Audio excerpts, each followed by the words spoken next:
പശ്ചിമേഷ്യയെ ഒന്നാകെ വിഴുങ്ങാൻ പോന്ന കനത്ത യുദ്ധഭീതിയിലാണ് ലോകം ഇപ്പോൾ ഉള്ളത്. ഹോർമുസ് കടലിടുക്കിലെ ഇറാന്റെ കപ്പൽ വിലക്കിന് പിന്നാലെ ചെങ്കടലിൽ വെച്ച് 2 സൗദി എണ്ണ ടാങ്കറുകൾക്ക് നേരെ യമനിലെ ഹൂത്തി വിമതർ മിസൈൽ ഡ്രോൺ ആക്രമണം നടത്തിയതോടെ കാര്യങ്ങൾ കൈവിട്ട അവസ്ഥയിലാണ്. അമേരിക്കൻ പ്രസിഡന്റ് ഡൊണാൾഡ് ട്രംപിന്റെ കടുത്ത മുന്നറിയിപ്പുകളെയും യുഎസിന്റെ വ്യോമാക്രമണങ്ങളെയും പൂർണ്ണമായിട്ടും അവഗണിച്ചാണ് ഇറാന്റെയും സഖ്യകക്ഷികളുടെയും ഈ ഒരു സംയുക്ത യുദ്ധനീക്കം നടന്നിരിക്കുന്നത്. 2ാം ലോക മഹായുദ്ധത്തിന് ശേഷമുള്ള ഏറ്റവും വലിയ നാവിക പ്രതിസന്ധിക്കാണ് നിലവിൽ ആഗോള സമൂഹം ഇപ്പോൾ സാക്ഷ്യം വഹിക്കുന്നത്. അമേരിക്കയുടെ ഭീഷണികൾക്ക് മുന്നിൽ തങ്ങൾ വഴങ്ങില്ല എന്ന് പ്രഖ്യാപിച്ച ഇറാൻ കണ്ണിന് കണ്ണ് എന്ന നയവുമായിട്ട് മിഡിൽ ഈസ്റ്റിലെ അമേരിക്കൻ താൽപര്യങ്ങൾ സംരക്ഷിക്കുന്ന രാജ്യങ്ങളുടെ അടിസ്ഥാന സൗകര്യങ്ങൾ തകർക്കുമെന്ന കടുത്ത നിലപാടിലാണ്. ആഗോള എണ്ണ വിപണിയുടെ ജീവനാഡിയായിട്ടുള്ള ഹോർമുസും ചെങ്കടലും ഒരേ സമയം യുദ്ധക്കളമായിട്ട് മാറിയതോടെ ലോക രാജ്യങ്ങളെല്ലാം കനത്ത സാമ്പത്തിക പ്രതിസന്ധിയെ അഭിമുഖീകരിക്കും എന്നതിൽ യാതൊരു സംശയവുമില്ല. തുടർച്ചയായിട്ടുള്ള 12ാം ദിവസവും US സൈന്യം ഇറാന്റെ തന്ത്രപ്രധാന തീരദേശ നഗരങ്ങളിൽ ശക്തമായിട്ടുള്ള ബോംബാക്രമണം തുടരുകയാണ്. എണ്ണക്കപ്പലുകൾക്ക് നേരെയുള്ള ഓരോ ആക്രമണത്തിനും പകരമായിട്ട് ഇറാന്റെ ഊർജ നിലയങ്ങളും പാലങ്ങളും തകർക്കുമെന്ന് ട്രംപ് ആവർത്തിച്ച് വ്യക്തമാക്കുന്നു. ഇവിടെയാണ് ഇറാന്റെ തിരിച്ചടി നടക്കുന്നത്. ഇരുവിഭാഗവും ഒരു ഇഞ്ച് പോലും പിന്നോട്ട് പോകാൻ തയ്യാറാകാത്ത സാഹചര്യത്തിൽ പശ്ചിമേഷ്യയിൽ നിന്ന് പുറത്തു വരുന്ന വാർത്തകൾ ആശങ്കയിലാഴ്ത്തുകയാണ്. ഈ പശ്ചിമേഷ്യയെ വിഴുങ്ങാൻ പോകുന്ന ഒരു മഹായുദ്ധത്തിന്റെ ആദ്യ വെടിയൊച്ചകൾ മുഴങ്ങിക്കഴിഞ്ഞിരിക്കുകയാണ്. അതായത് ഈ ഹോർമുസ്, ഞാൻ നേരത്തെ പറഞ്ഞതുപോലെ തന്നെ ഹോർമുസ് കടലിടുക്കിലെ ഇറാന്റെ കപ്പൽ വിലക്കിന് പിന്നാലെ ആഗോള കപ്പൽ പാതയായിട്ടുള്ള ചെങ്കടലിൽ വെച്ച് 2 സൗദി എണ്ണ ടാങ്കറുകൾക്ക് നേരെ യമനിലെ ഹൂത്തി വിമതർ വൻ മിസൈൽ ഡ്രോൺ ആക്രമണം നടത്തിയിരിക്കുന്നു. അമേരിക്കൻ പ്രസിഡന്റ് ഡൊണാൾഡ് ട്രംപിന്റെ കടുത്ത മുന്നറിയിപ്പുകളെല്ലാം കാറ്റിൽ പറത്തിക്കൊണ്ടാണ് ഈ ഒരു നീക്കം നടന്നിരിക്കുന്നത്. ഇറാന്റെ സഖ്യകക്ഷികളുടെ ഈ ഒരു സംയുക്ത യുദ്ധനീക്കം വീണ്ടും പശ്ചിമേഷ്യ ആശങ്കയിലാഴ്ത്തുകയാണ്. ആഗോള നാവിക ഗതാഗതത്തിന്റെ നാഡീഞരമ്പായിട്ടുള്ള ചെങ്കടലിൽ വെച്ചാണ് സൗദി അറേബ്യയുടെ എൻസലിയ, ലൈല എന്നീ 2 കൂറ്റൻ എണ്ണ കപ്പലുകൾക്ക് നേരെ ഹൂത്തി വിമതർ ആഞ്ഞടിച്ചത്. ഈ തങ്ങൾ ഏർപ്പെടുത്തിയ കപ്പൽ വിലക്ക് ലംഘിച്ചതിനാണ് ഈ ഒരു ആക്രമണം എന്നാണ് ഹൂത്തി സൈനിക വക്താവ് യഹിയ സരിയ ഔദ്യോഗികമായിട്ട് പ്രഖ്യാപിച്ചിരിക്കുന്നത്.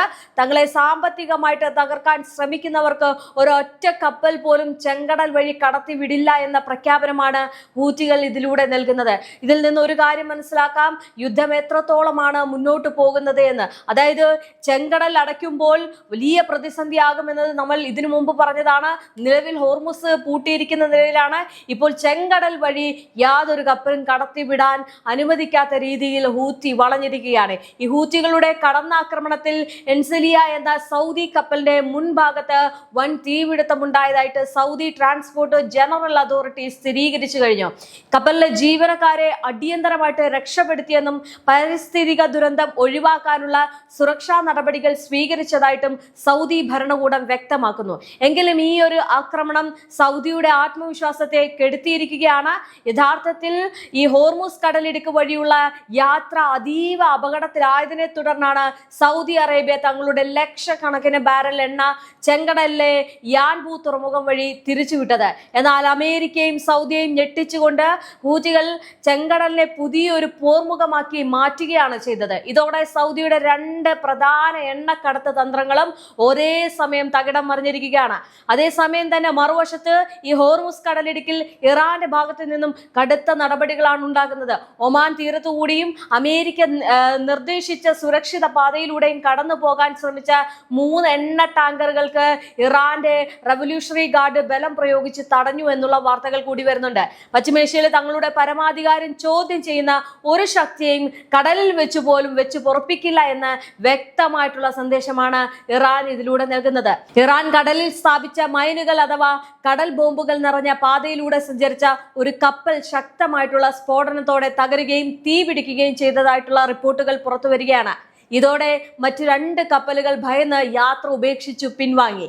തങ്ങളുടെ അനുമതിയില്ലാതെ ഹോർമുസ് കടക്കാൻ ആരെയും അനുവദിക്കില്ല എന്നും ഈ പാതയിലെ സുരക്ഷാ നിയമങ്ങൾ തങ്ങളാണ് നിശ്ചയിക്കുക എന്നും ഇറാൻ ആവർത്തിക്കുകയാണ്.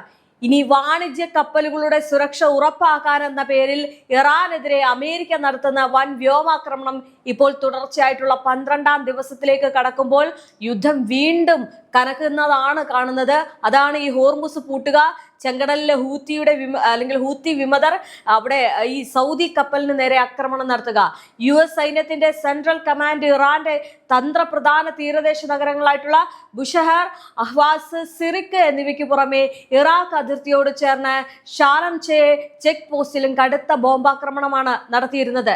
ഇറാനിലെ നിരവധി സൈനിക കേന്ദ്രങ്ങളും മിസൈൽ ഡ്രോൺ സംഭരണശാലകളും തങ്ങൾ തകർത്തതായിട്ട് US അവകാശപ്പെടുമ്പോഴും തിരിച്ചടി കിട്ടുന്നത് വലിയ രീതിയിൽ തന്നെയാണ്. ഇത്രയധികം ബോംബുകൾ വർഷിച്ചിട്ടും ഇതിനെ ഒരു ചെറിയ പോരാട്ടം എന്ന് മാത്രമാണ് US പ്രസിഡന്റ് ഡൊണാൾഡ് ട്രംപ് വിശേഷിപ്പിച്ചിരിക്കുന്നത്. കപ്പലുകൾക്ക് നേരെയുള്ള ഓരോ ആക്രമണത്തിനും പകരമായിട്ട് ഇറാന്റെ ഊർജ്ജ നിലയങ്ങളും പാലങ്ങളും തകർക്കുമെന്ന തന്റെ കടുത്ത നിലപാടിൽ ട്രംപ് ഇപ്പോഴും ഉറച്ചു നിൽക്കുകയാണ്. പശ്ചിമേഷ്യ അശാന്തിയോടെ പോവുകയാണ്. എന്നാൽ ട്രംപിന്റെ ഈ ഒരു സിവിൽ ഇൻഫ്രാസ്ട്രക്ചർ ഭീഷണികൾക്ക് മുന്നിൽ ഒരു ഇഞ്ച് പോലും പിന്നോട്ടില്ല എന്ന് ഇറാന്റെ വിദേശകാര്യമന്ത്രി അബ്ബാസ് അരാക്ചിയും വ്യക്തമാക്കി കഴിഞ്ഞു. കണ്ണിന് കണ്ണ് എന്ന നയവുമായിട്ട് തങ്ങളെ ആക്രമിച്ചാൽ മിഡിൽ ഈസ്റ്റിലെ അമേരിക്കൻ താല്പര്യങ്ങളെ മറ്റ് ഗൾഫ് രാജ്യങ്ങളുടെ ഒരു അടിസ്ഥാന സൗകര്യങ്ങളും സുരക്ഷിതമായിരിക്കില്ല എന്ന് ഇറാന്റെ മുന്നറിയിപ്പ് വരികയാണ്. നമുക്കറിയാം, യുദ്ധം തുടങ്ങിയപ്പോൾ അടിസ്ഥാന സൗകര്യങ്ങൾക്കേറ്റ പ്രഹരമാണ് വീണ്ടും പശ്ചിമേഷ്യ ഭീതിയിലാക്കിയത്. ഈ സൈനിക താവളങ്ങൾക്കേറ്റ ആക്രമണങ്ങളോ അല്ലെങ്കിൽ തകർച്ചയോ ഒന്നും വലിയ പ്രശ്നമായിരുന്നില്ല. എന്നാൽ അടിസ്ഥാന സൗകര്യങ്ങൾക്ക് ഖത്തറിലൊക്കെ നമ്മൾ കണ്ടതാണ്, ഖത്തറിലും കുവൈറ്റിലും നമ്മൾ കണ്ടതാണ്. അപ്പോൾ അടിസ്ഥാന സൗകര്യങ്ങൾക്ക് ഏതെങ്കിലും തരത്തിൽ ഈ പറയുന്ന രീതിയിലുള്ള യുദ്ധം അങ്ങോട്ടേക്ക് വന്നു കഴിഞ്ഞാൽ അത് ജനജീവിതത്തെ മൊത്തത്തിൽ ബാധിക്കുമെന്നതിൽ യാതൊരു സംശയമില്ല. ഇപ്പോൾ ഇറാൻ ആ ഒരു വെല്ലുവിളി നടത്തിയിരിക്കുകയാണ്. അമേരിക്കൻ താവളങ്ങളുള്ള ബഹ്റൈൻ, കുവൈറ്റ് തുടങ്ങിയ രാജ്യങ്ങളിലേക്ക് ഡ്രോൺ അയച്ചുകൊണ്ട് ഇറാൻ ഇത് തെളിയിക്കുകയും ചെയ്തിട്ടുണ്ട്. ജൂണിൽ ഒപ്പുവെച്ച താൽക്കാലിക വെടിനിർത്തൽ കരാർ പൂർണ്ണമായിട്ടും തകർന്നതോടെ പശ്ചിമേഷ്യ ഒരു സമ്പൂർണ്ണ യുദ്ധത്തിലേക്ക് നീങ്ങുകയാണ്. ലോകത്തെ ഏറ്റവും പ്രധാനപ്പെട്ട 2 എണ്ണക്കടത്ത് പാതകളും, അതായത് ഹോർമുസും ബാബൽ അൽ മന്ദബും ഒരേ സമയം തടസ്സപ്പെട്ടതോടെ അന്താരാഷ്ട്ര വിപണിയിൽ അസംസ്കൃത എണ്ണവില കുതിച്ചുയരുകയാണ്. വരും ദിവസങ്ങളിൽ ലോകത്തെ കാത്തിരിക്കുന്നത് സമാനതകളില്ലാത്ത ഒരു സാമ്പത്തിക യുദ്ധ പ്രതിസന്ധിയാണ് എന്ന ഭീതിദയമായിട്ടുള്ള യാഥാർത്ഥ്യമാണ് ഇപ്പോൾ പശ്ചിമേഷ്യയിൽ നിന്ന് പുറത്തു വരുന്നത്. ജൂണിൽ രൂപീകരിച്ച താൽക്കാലിക വെടിനിർത്തൽ കരാർ പൂർണ്ണമായിട്ടും തകർന്നിരിക്കുന്ന അവസ്ഥയാണ്. പശ്ചിമേഷ്യ ഇപ്പോൾ ഒരു വലിയ ആഗോള സാമ്പത്തിക യുദ്ധ കേന്ദ്രമായിട്ട് മാറിയിരിക്കുന്നു. ആഗോള ഇന്ധന വിപണിയുടെ ജീവനാഡിയായിട്ടുള്ള ഹോർമുസ് കടലിടുക്കും ചെങ്കടലും ഒരേ സമയം അശാന്തമാകുമ്പോൾ അത് കേവലം ഒരു പ്രാദേശിക യുദ്ധമല്ല, മറിച്ച് ലോകരാജ്യങ്ങളുടെ വിപണികളെ ആകെ നിശ്ചലമാക്കുന്ന വൻ പ്രതിസന്ധിയാണ് സൃഷ്ടിക്കുന്നത്. എണ്ണവില റെക്കോർഡുകളിലേക്ക് കുതിച്ചുയരുന്നതും കപ്പൽ ഗതാഗത നിരക്കുകൾ വർദ്ധിക്കുന്നതും വികസന രാജ്യങ്ങൾ ഉൾപ്പെടെയുള്ള അന്താരാഷ്ട്ര സമൂഹത്തെ വലിയൊരു വിലക്കയറ്റത്തിലേക്കും ദാരിദ്ര്യത്തിലേക്കും തള്ളിവിടുമെന്നാണ് സാമ്പത്തിക വിദഗ്ധർ മുന്നറിയിപ്പ് നൽകുന്നത്. ഡൊണാൾഡ് ട്രംപിന്റെ വിട്ടുവീഴ്ചയില്ലാത്ത സൈനിക നീക്കങ്ങളും ഞാൻ നേരത്തെ പറഞ്ഞതുപോലെ തന്നെ ഇറാന്റെ കടുത്ത തീരുമാനങ്ങളും കടുത്ത പ്രത്യാക്രമണ നയവും പശ്ചിമേഷ്യൻ നയതന്ത്ര ചർച്ചകൾക്കുള്ള എല്ലാ വാതിലുകളും അടച്ചു കഴിഞ്ഞിരിക്കുകയാണ്. ഈ സൂപ്പർ പവർ രാജ്യമായിട്ടുള്ള അമേരിക്കയുടെ അത്യാധുനിക ആയുധ ബലവും മിഡിൽ ഈസ്റ്റിലുടനീളം വേരുകളുള്ള ഇറാന്റെ പ്രതിരോധ സഖ്യങ്ങളും തമ്മിൽ നേരിട്ട് ഏറ്റുമുട്ടുമ്പോൾ ഈ യുദ്ധം എത്രത്തോളം നീണ്ടു നിൽക്കുമെന്നത് പ്രവചനാതീതമാണ്.